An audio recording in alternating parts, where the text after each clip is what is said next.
Hello दोस्तों, आप लोगों का स्वागत है मेरे यूट्यूब चैनल सक्षम टेक में। और मैंने कल आप लोगों को समांतर श्रेणी करा दी थी। आज हम लोग क्या पढ़नी है, गुणोत्तर श्रेणी पढ़नी है। तो आज हम लोग स्टार्ट करते हैं अपनी गुणोत्तर श्रेणी। तो आज का जो हमारा नया टॉपिक है वो क्या है, गुणोत्तर श्रेणी। गुणोत्तर श्रेणी वनडे एग्जामों में और हर एक एग्जामों में लगभग 1 नंबर का क्वेश्चन हर एक एग्जाम में रखा हुआ मिलता है। तो आज हम लोग गुणोत्तर श्रेणी कंप्लीट कर लेते हैं। तो गुणोत्तर श्रेणी क्या होती है पहले समझ लेते हैं। जैसे कोई ये सीरीज लिखी हुई है 4, 8, 16, 32, तो इसको हम लोग कैसे देखते हैं कि ये गुणोत्तर श्रेणी में है। तो आप लोग देखिए, ये इसके कितने गुणनफल में है, 2, 4 दूनी 8, और ये भी इसका कितना है, 2 गुना है, और ये भी कितना है, 2 गुना। तो गुणोत्तर श्रेणी का मतलब ये क्या होता है कि ये उसके 2 गुने में हो। तो इसका जो ए का मान होगा वो क्या होगा, 4 होगा, और आर का मान क्या होगा, 2 होगा। लेकिन जब पूछे कि गुणोत्तर श्रेणी किस टर्म में लिखी होती है, किस कंडीशन में लिखी होती है, तब हम लोग वो कैसे लिखते हैं कि जो पहला पद होगा वो क्या होगा, ए होगा, दूसरा पद इसका क्या होगा, ए आर होगा, तीसरा पद क्या होगा, ए आर स्क्वायर होगा। तो ये ऐसे ही चलती चली जाएगी। जैसे ए बराबर यहाँ पे कितना है, 4 है। अगर ए आर पूछे तो ए का मान है 4 और आर का मान है 2, तो 4 दूनी 8, ए आर स्क्वायर। तो ए कितना है, 4 है, और आर स्क्वायर का मतलब 2 का स्क्वायर कितना, 4, 4 चौक 16। तो ये देखिए ऊपर की ही श्रेणी बन के आ रही है। तो जो ए हमारा ए आर स्क्वायर, ऐसे ही ये हमारी कोई भी सीरीज बनती चली जाती है। तो इसको हम क्या बोलते हैं, गुणोत्तर श्रेणी बोलते हैं। फिर उसके बाद यहाँ पे नीचे फार्मूले देख लेते हैं कि इसमें nवां पद निकालेंगे, nवां पद, तो इसका क्या फार्मूला होता है, हम लोग कैसे निकालेंगे। तो nवां पद निकालने का फार्मूला क्या होता है, ए आर के पावर n-1, ये होता है हमारा इसका nवां पद निकालने का। लेकिन अगर पूछा जाए n पदों के योग का, n पदों के योग का फार्मूला, तो योग का क्या फार्मूला होता है, ए आर के पावर n-1 बटे r-1। ये किसका फार्मूला होता है, ये इसके योग का फार्मूला होता है। तो ये 2 फार्मूले हो गए हमारे। ये 2 फार्मूले हमारे किसमें, जीपी में इंपॉर्टेंट होते हैं। फिर उसके बाद बात आती है कि इसमें अगर r का मान 1 से ज़्यादा हो या 1 से कम हो तब क्या होता है, अनंत पदों की श्रेणी होता है, हम लोग कैसे यूज करेंगे। तो इसका लेकिन एक चीज़ याद रखना, ये जो सार्वंतर आता है जीपी में क्या होता है, 1 से बड़ा भी हो सकता है और 1 से छोटा भी हो सकता है। मतलब दोनों चीज़ें हो सकती हैं कि जीपी में सार्वंतर का मान 1 से ज़्यादा भी हो सकता है और कम भी हो सकता है। मैं अभी एग्जाम्पल 1-2 बता देता हूँ। तो इसके आगे हम एग्जाम्पल बता देते हैं, आप लोगों को एकदम क्लियरिटी आ जाएगी। सवाल तो इसके ज़्यादा नहीं पूछे जाते हैं फार्मूले बेस पे, कभी कभी फार्मूला ही रखा मिल जाता है कि जीपी का कौन सा फार्मूला, n पदों का योग और nवां पद का निकालने का। उसके अलावा थोड़ा सा ही ज़्यादा कुछ नहीं पूछा जाता है। इसमें हमसे पूछ दिया जाता है कि जीपी में अनंत पदों के श्रेणी का योग, इस टाइप का हमसे पूछा जाता है। तो इसमें 2 कंडीशन बनती है। जो पहली कंडीशन होती है, अगर r का मान 1 से बड़ा है, अगर r का मान 1 से बड़ा होगा तो पद कितने होंगे, अनंत होंगे, अनंत होंगे। और यदि r का मान 1 से छोटा है, r का मान 1 से छोटा है, तो क्या होगा फार्मूला, a/1 - r, हम लोग इससे निकालेंगे। तो ये 2 कंडीशन इसमें होती हैं। तो इसका मैं जब भी एक एग्जांपल बताऊंगा तो आप लोगों को बिल्कुल क्लियरिटी आ जाएगी। जैसे एग्जांपल है 3, 6, 12, 24, 48, ये एग्जांपल है। तो इसको हम लोग कैसे करेंगे, इसको देख लेते हैं। ये 2 गुना है, ये भी 2 गुना है, ये भी 2 गुना है, और ये भी हमारी 2 गुना है। तो इससे हमें पता चल गया कि ये तो जीपी में है और ये ऐसे डॉट डॉट बना हुआ है, ये जीपी में पद बताने हैं। तो हमने यहाँ पे क्या कहा था, जो भी r कितना आया, r 2 आया, और जब r 2 आ गया तो ये किससे, 1 से बड़ा है। अगर r हमारा 1 से बड़ा है तो हमने आपको क्या बताया था कि हमारे कितने पद आएंगे, अनंत पद आएंगे, क्योंकि ये तो दुगना होता चला रहेगा और गिनती तो अथाह है, इसका कोई भी लिमिट नहीं है। तो इसके जो होंगे तो कितने पद होंगे, अनंत पद होंगे, अनंत। इसका जो आंसर आएगा वो अनंत आएगा। लेकिन एक और एग्जाम्पल ले लेते हैं, एक और एग्जाम्पल।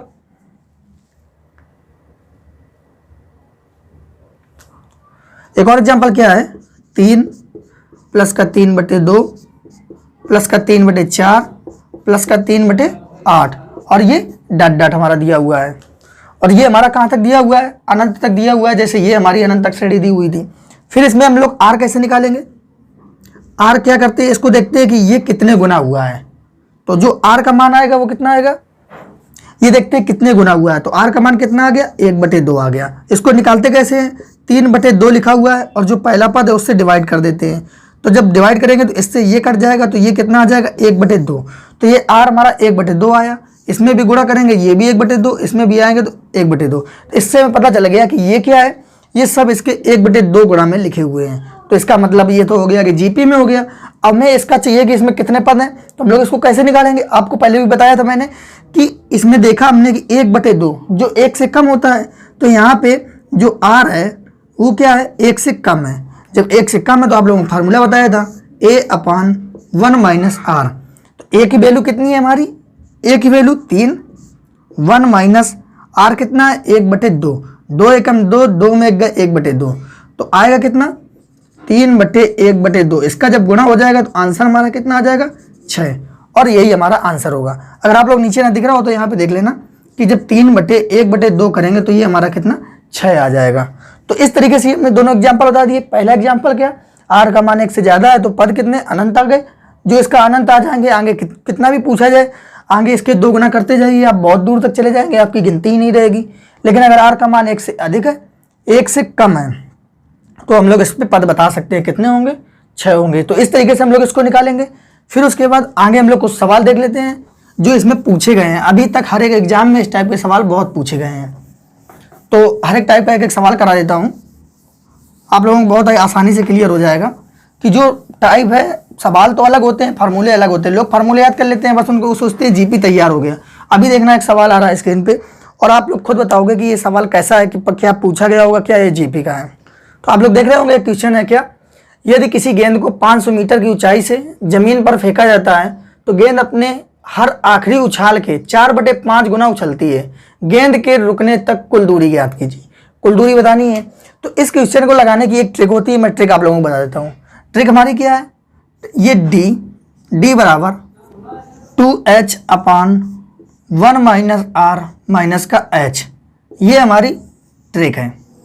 और ये d हमारी क्या है, ये कुल दूरी है। h क्या है, h ऊंचाई है। और r क्या है, हमारा जितनी उछलती है, जितनी उछलती है, उछाल है। तो ये हमारी ट्रिक हो गई। तो आप लोग देखिए सवाल में क्या कहा गया, यदि किसी गेंद को 500 मीटर की ऊंचाई से जमीन पर फेंका जाता है, तो 500 मीटर की ऊंचाई से फेंका जाता है तो 2 × 500 हो गया। फिर उसके बाद जमीन पर फेंका है तो गेंद अपने हर आखिरी उछाल के 4/5 गुना उछलती है। तो 4/5 गुना उछलती है, आर का मान कितना हो गया, 4/5 हो गया। उछलती है तो कुल दूरी, मतलब हमें क्या फाइंड करना है, ये डी फाइंड करना है। और h हमारा कितना दिया हुआ है, तो दिया हुआ है 500, h ऊंचाई है। तो जब h का मान 500 दिया है, फिर इसको हम लोग सॉल्व करेंगे तो कितना आ जाएगा, 5 दूनी 10, ये हो जाएगा 1000। ये कितना, 5 एकम 5, 5 4 गए 1, 1/5 आ गया, माइनस है कितना, 500 आ गया। इसको जो हम लोग सॉल्व करेंगे, सॉल्व करने पे कितना आएगा, ये जो 5 है, 5 क्या करेगा, ऊपर चला जाएगा, तो ये कितना हो जाएगा, 5000। 5000 में 500 घटाएंगे तो आंसर हमारा कितना आ जाएगा, 4500 मीटर। हमने सारी वैल्यू मीटर में रखी थी, इसलिए आंसर कितना आएगा, 4500 मीटर, ऑप्शन ए। तो हमारा क्या है, यही आंसर सही है। हमने क्या किया, ये आप लोग देखिए 2 लिखा हुआ था, h का मान कितना, 500 है। हमने आप लोगों को बताया ऊंचाई है। 1 - r क्या है, उसकी उछाल है, तो 4/5 गुना उछलती है। और h का मान 500 है। इसको जब सॉल्व किया तो कितना आ गया, 4500, ये हमारा आंसर रहेगा। उसके बाद नेक्स्ट क्वेश्चन देख लेते हैं। नेक्स्ट क्वेश्चन क्या दिया हुआ है, फार्मूला अभी लिखा रहता है, फार्मूला लिखा रहने दें क्योंकि सेम क्वेश्चन है, बस थोड़ा सा ही कॉन्सेप्ट दूसरा है। यदि किसी गेंद को h मीटर की ऊंचाई से गिराएं और प्रत्येक बार जमीन से टकराने के बाद वह अपनी पहली ऊंचाई का 15% खो देती है और गेंद द्वारा यात्रा की गई कुल दूरी 2960 मीटर है, तब h क्या है। कुल दूरी हमें दे दी है कितनी, 2960, और हमसे कहा गया है कि हमसे पूछा गया है h क्या है। तो h हमसे पूछा गया है 2h/1 माइनस क्या करता है, 15% खो देती है, तो उछलती कितनी है, 85% उछलती होगी। तो 85% उछलती होगी, या इसको पॉइंट में लिखेंगे तो कितना आ जाएगा, 0.85 आ जाएगा।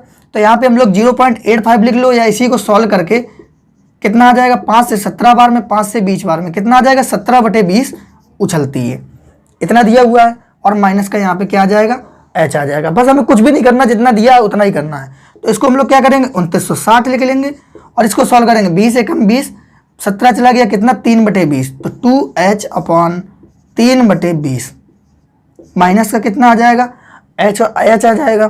फिर उसके बाद इस 20 का गुणा कितना ऊपर हो जाएगा, ऊपर हो जाएगा 20 दूनी 40h, तो 40h/3 माइनस h बचेगा, कितना आ जाएगा 40h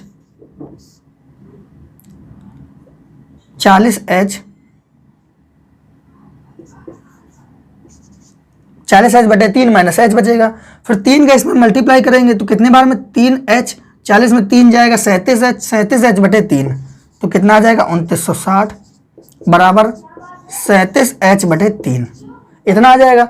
फिर आप लोगों को ये देखना है कि 37 से कितने बार में कट, सॉरी यहाँ पे 60 है,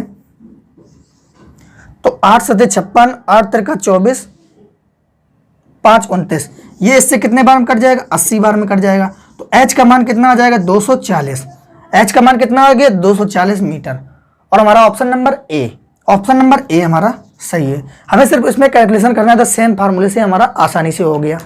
फिर उसके बाद हम लोग नेक्स्ट क्वेश्चन देखते हैं। नेक्स्ट क्वेश्चन थोड़ा सा अलग है, उसको देख लेते हैं। नेक्स्ट क्वेश्चन हमारा क्या दिया हुआ है 4 + 44 + 4 44। हमारा क्वेश्चन क्या दिया हुआ है 4 + 44 प्लस का 444 और डॉट डॉट कितना n पदों तक, n पदों का योग बताओ, n पदों का योग। लेकिन हमें जो ऑप्शन दिए हैं वो किस में दिए हैं, वो सब हमें दिए हुए हैं n के पदों में। तो n के पदों में दिए हुए हैं तो हमें n का मान ही निकालना होगा। तो हम लोग क्या करेंगे, जैसे हमने फार्मूला आप लोगों को बताया था a + n - 1 × d, ये हमारा क्या होता है nवां पद निकालने का होता है। अगर हम कह दें कि पद कितना केवल एक हो, पद केवल एक हो, तो जब पद एक रख देंगे तो 1 - 1 तो इतना पार्ट ये 0 हो जाएगा, तो हमारा आ कितना जाएगा केवल a आ जाएगा, केवल a आ जाएगा। और a कितना दिया हुआ है 4, तो ये हमारे हिसाब से आंसर निकला कितना 4। अब हम लोग क्या करेंगे, अगर हमने n का मान 1 पुट करके आंसर 4 निकाला था तो हम लोग ऑप्शन में भी n का मान 1 पुट करेंगे, देखेंगे जिस भी ऑप्शन में 4 आ गया वही हमारा सेटिस्फाइड करेगा। तो हम लोग देख लेते हैं, हमें जो सिंपल लगा था कौन सा लगा, option number C. Option number C लगा, क्यों लगा अभी आप लोगों को वो भी बता देता हूँ। 40/81 फिर 10 की पावर n - 1 माइनस का 4n/9।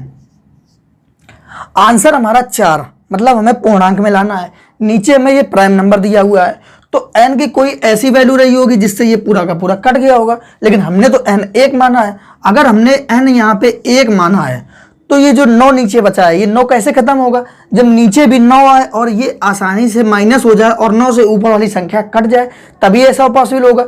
तो फिर नीचे भी 9 रहना चाहिए। तो अगर यहाँ पे 9 रहना चाहिए, 9 कैसे रहेगा, जब ये 9 से कटा होगा तब रहना चाहिए। हमने क्या कहा था कि 10, अगर n की वैल्यू 1 मानेंगे तो 10 - 1 यहाँ कितना बचेगा 9, और इस 9 से ये 9 कट जाएगा, कितना बचेगा 9 बचेगा। फिर ये 40/9 लिखा हुआ है और यहाँ n का मान 1 माना है, तो ये 4/9 हो गया। तो 40/9 में 4/9 जाएगा, कितना आ जाएगा 36/9 आ जाएगा, और 9 से ये कट जाएगा 4 बार में। तो हमने जो ऑप्शन यहाँ पे हमने यहाँ माना था n = 1, तो a का मान 4 निकला। यहाँ पे भी जैसे ही हमने n = 1 पुट किया तो 4 आ गया। इससे मतलब ये हमारा सेटिस्फाइड करता है। अगर ये सेटिस्फाइड करता है तो ऑप्शन नंबर सी ही सही होगा। ये ट्रिक होती है, जब आप लोग ज़्यादा प्रैक्टिस कर लेंगे तो इसी टाइप की ट्रिक आ जाएगी। तो फिर आप पुट करके देख लीजिए सिंपल सा, क्योंकि जहाँ जैसे ही आप ये सब पुट करेंगे तो वो कैंसिल ही नहीं होगा। जब कैंसिल नहीं होगा तो तुरंत नेक्स्ट बढ़ जाइए। तो ये हमारे जीपी में इस टाइप के अभी तक सवाल पूछे गए हैं। तो आज हम लोग इतना ही रखते हैं, बाकी जो फार्मूला बेस पे हैं वो आप लोग आसानी से कर लोगे। आज हम लोग इतना ही रखते हैं, कल हम लोग एचपी का कॉन्सेप्ट पढ़ेंगे और एचपी के कॉन्सेप्ट में पूरा एपीजीपी एचपी से रिलेशन भी बता दूंगा। एचपी के जो सवाल एक टाइप का पूछा गया है वो भी मैं बता दूंगा। तो आप लोग चैनल जरूर सब्सक्राइब कर लें, ज़्यादा से ज़्यादा लोगों को शेयर कर दें। सो फ्रेंड, मिलते हैं अगले वीडियो में। Take care, bye bye.